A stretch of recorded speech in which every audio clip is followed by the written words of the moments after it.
Transitions, a great way to link two clips together, but one thing I have noticed, especially in amateur videographers, is the overuse of preset transitions added in editing. These are normally used instead of taking the time to learn the camera basics and create those transitions in camera instead, which tend to look more seamless and professional. So in this video, I'm going to go over 3 easy to learn in-camera transitions that you can use that will give your video a much more professional and higher quality look. Hi, my name is Jack and I'm currently a junior videographer working for the NHS, and I have so for just over a year now. This channel is all about documenting my journey in the video industry as an amateur, and also aimed at trying to build a community with other junior filmmakers and videographers, and also trying to help people along the way. So in this video, I'm going to show you how you can do 3 in-camera transitions, which are fill the frame, whip pan, and the close-up. Alongside this, I'll be giving you some tips for best use and also how to edit them to get the most professional and best outcome. Starting off with the fill the frame transition. This transition is as simple as it sounds. You basically want to end the first clip with the frame fully filled by an object, then start the next clip with the frame fully filled by an object with the same color, and if you can, the same texture. With this transition, there will need to be a pan or tilt movement with the camera to reveal the scene from behind the object that's filling the frame. With this, ensure that the camera movement is in the same direction. So for example, say clip 1 is it tilts from up to down and then it finishes with the frame being filled by a black object. Then we want clip 2 to start with the frame being filled by a black object as well, and again tilting from up to down. So it's clip 1's up to down, clip 2 is a tilting from up to down as well, so it kind of links together and it looks seamless. I hope that makes sense. It did in my head, but if it didn't, leave a comment below and I'll be happy to kind of talk you through it in more detail. To complete this transition, bring the 2 clips into your editing software and cut out the sections that you actually want to use and drag onto the timeline. Ensure you have the clip that ends with the frame filled first, and then the clip that starts with the frame filled second. All you need to do is add a subtle cross dissolve and then you're done.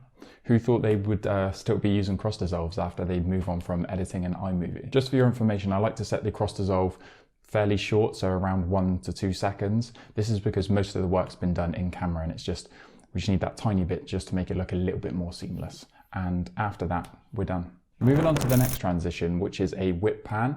And this transition works really well in like high tempo videos, so like a product video or a kind of a workout B-roll sequence or something like that. And a great example of someone who does this really well is Daniel Schiffer. So this transition is actually fairly simple. You again, like the previous transition we just went over, you want to ensure that both clips are moving in the same direction. So for this example, we'll use left to right. But what's different about this transition is the clips don't start or end with the frame being filled, rather they end or start with a fast whip in the same direction that they were moving. So for example, say we have clip 1, the camera's moving from left to right and it ends with a quick whip pan right. Then clip 2 would start with that whip pan again right, and then would subtly carry on moving from left to right. In editing, again, cut out the sections of the video you want and place onto your timeline. With clip 1, you want to cut the video where the whip at the end of that clip is halfway through.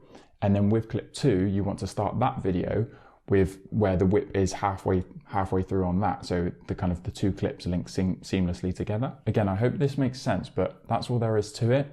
And a little tip you can use is try out using sound effects to kind of really emphasize that movement in the whip pan. It can add kind of a lot to your videos. The last transition is the close-up. And if I'm being completely honest, this isn't actually a transition, but it's just a great way to link 2 clips together seamlessly. The close-up is exactly what it sounds like, is a close-up shot. Now, I know some of you might be thinking, like, isn't this video about transitions? A close-up shot's so simple. And you are correct, but I find, especially with amateurs and kind of juniors that have just started in the industry or are fairly new, they always try to overcomplicate things because they want to recreate the kind of banger videos that they see on Instagram. And I say this from personal experience. Like I previously mentioned, I've only kind of been within the industry for around 12 months. And I remember for the first kind of 8 months of that, I would always try to mimic these amazing videos I see on YouTube and Instagram, which I think is good to a certain degree because it's a great way to learn. But a lot of the times the techniques would be kind of way above my skill level and my videos would turn out rubbish in comparison. And then this would just kind of dishearten me and discourage me to pick up my camera and improve essentially. So basically what I'm trying to say is, don't underestimate the basics, because when they're done well, they can look great. So a close-up shot works really well when placed after a wide shot, especially if that close-up shot is highlighting a certain detail in the subject in the scene. So for example, say the subject in our scene is a car.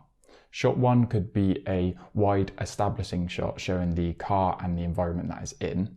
And then shot 2 could be a close-up on the car's alloys to highlight kind of all the details in that. Now this is technically a hard cut, but it can look so seamlessly if done right. And what I mean by when done right is scene consistency. So if the car is moving in the first clip, ensure that in the second clip, the close-up of the alloys, the car is moving as well, so it doesn't look odd and it looks natural, almost looks like it's the same shot, it's just a closer version of that. Another example I could give you, say there's a wide shot of a person walking, and then the next shot after that is a close-up of their trainers as they continue to walk.